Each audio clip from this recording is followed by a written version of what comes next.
Hey everybody, welcome back to Everyday Faith, day 20, and we have a scripture today. Hope your Monday, or if you're watching this on Tuesday, or whatever, the start of your week is off to a great start at whatever location or time or place, wherever you are. We have a great, encouraging, whether it's good or bad this week, we have a great and encouraging message for you to watch today. So I'm going to open up to day 20, and we're going to read a scripture from 2 Corinthians chapter 4. It says, "We are pressed on every side by troubles, but we are not crushed. We are perplexed, but not driven to despair. We are hunted down, but never abandoned by God. We get knocked down, but we are not destroyed." This verse, written by Paul, is one of the strongest worded sentences in this letter to the church at Corinth. It's inspiring and strengthening, but one of the more subtle points of emphasis is on the word "we." In those two verses, Paul uses the word "we" a total of 6 times. That's because it was clear from Paul's vantage point that resilience is far more attainable when you are surrounded by a strong group of we versus an individual of me. We cannot overstate or underestimate the significance of having a strong community when it comes to developing resilience in our lives. Having people who will walk through the fire, offer encouragement, and help lead the way forward are crucial on the path to becoming resilient.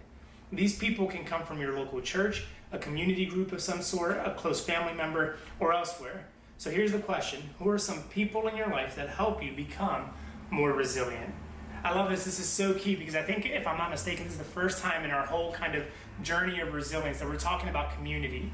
And one of the things that I've learned and one of the things that I've seen as a pastor and I've also experienced in my own life is that my resilience is often tied, the strength of my resilience is often tied to the strength of my community. If I have strong community, if I have healthy community, if I have the right people in the right place in my life, then my ability to overcome that or to get through something is much greater, the chances of that, because I have people that I'm counting on. I have people who are strengthening me. I have people that are encouraging me. And I love kind of the note that it makes that in 2 verses, Paul uses the word "we" 6 different times. We are pressed, but we're not crushed. We are perplexed, but we're not driven to despair. We are hunted, but not abandoned.